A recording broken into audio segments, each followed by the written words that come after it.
And to going to meditation retreats really fucking just transformed me, to be honest with you.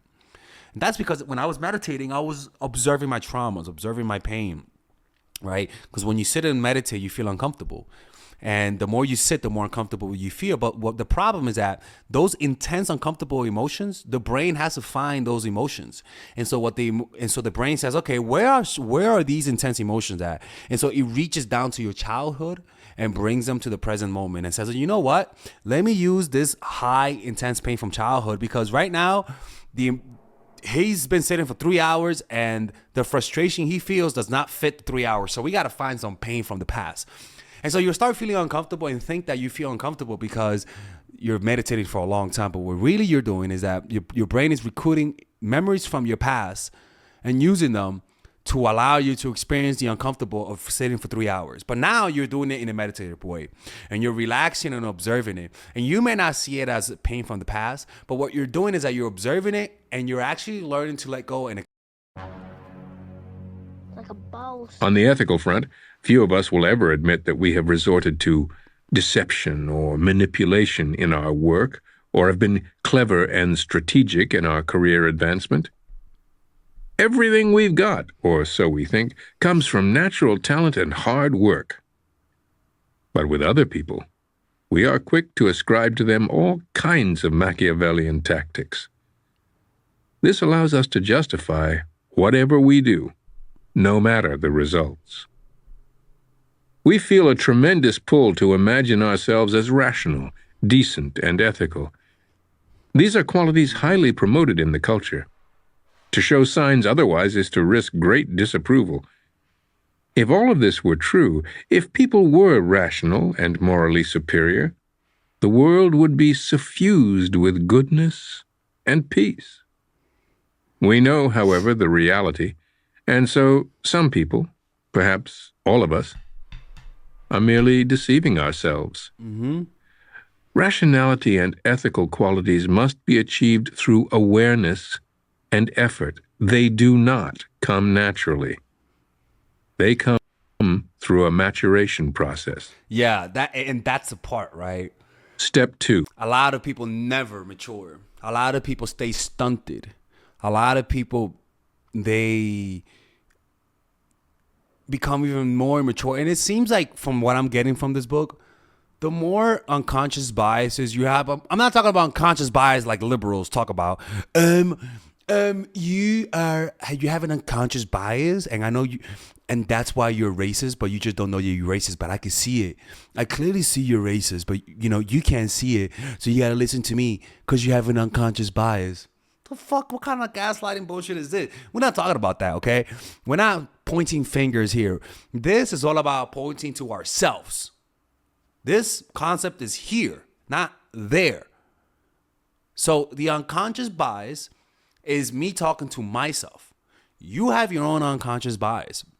And the more you grow, the more opinions you hold on to, the more tribal you get, the more unhappy you are, the more lonely you feel, the more defensive you feel, the more unconscious biases you're going to create. And one of the best ways to identify your unconscious biases is just to develop a meditation process, people. Develop a meditation process. Have a daily meditation practice. Observe your thoughts. Observe your emotions. Observe your reactions. You're going to recognize your biases that way. The more observant you are of your inner emotional state, the more conscious you will be of this, because it's a very insidious thing. It's insidious. It's quiet. It's slippery, right? Your biases might be looking at you right in your face and you might not be aware of it. That's how slippery they are. Beware the inflaming factors. So there's another chapter. Low-grade emotions continually affect our thinking, and they originate from our own impulses. For instance, the desire for pleasing and comforting thoughts. High-grade emotion, however, comes at certain moments, reaches an explosive pitch, and is generally sparked by something external, a person who gets under our skin or particular circumstances. The level of arousal is higher, and our attention is captured completely. The more we think about the emotion, the stronger it gets, which makes us focus even more on it, and so on and so forth. Our minds tunnel into the emotion, and everything reminds us of our anger or excitement. We become reactive. Because we are unable to bear the tension this brings, high-grade emotion usually culminates in some rash action with disastrous consequences. In the middle of such an attack, we feel possessed, as if a second limbic self has taken over.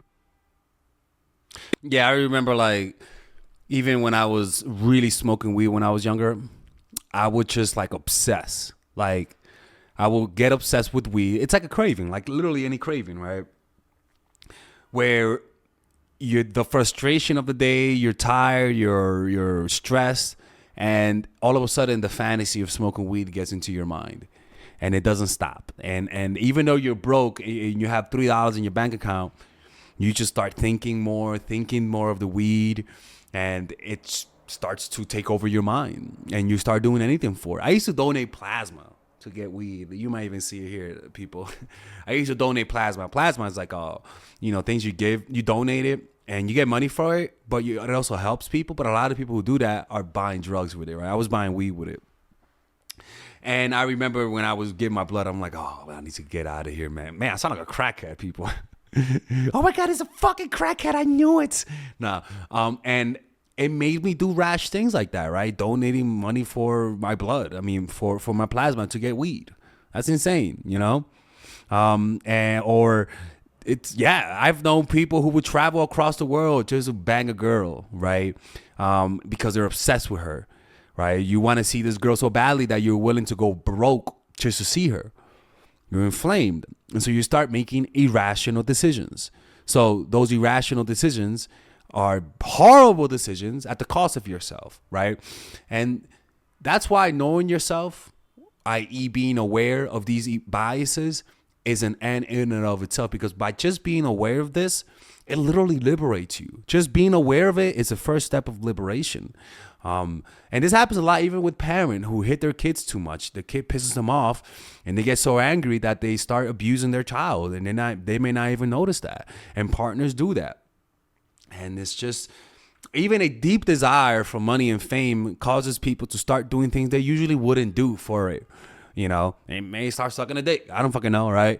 Or doing something else. But the point is that deep, intense desire for something is also a bias. It's actually one of the biggest biases. In fact, deep, intense desire is one of the biggest corruptors of humans. Deep desire for power, deep desire for fame, deep desire for money causes people to corrupt their values and start doing things that they usually wouldn't do. And over time, their actions will become part of their identity, to the point that they won't see how outrageous their actions are. It is best to be aware of these factors so that you can stop the mind from tunneling and prevent the releasing action that you will always come to regret.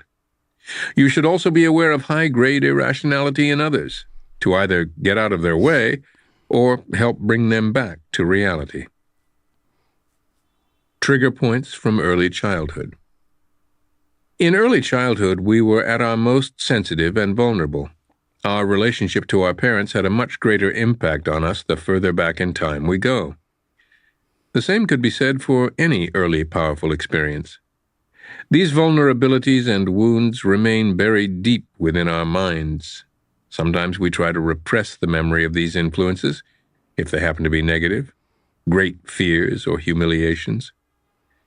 Sometimes, however, they are associated with positive emotions, experiences of love and attention that we continually want to relive.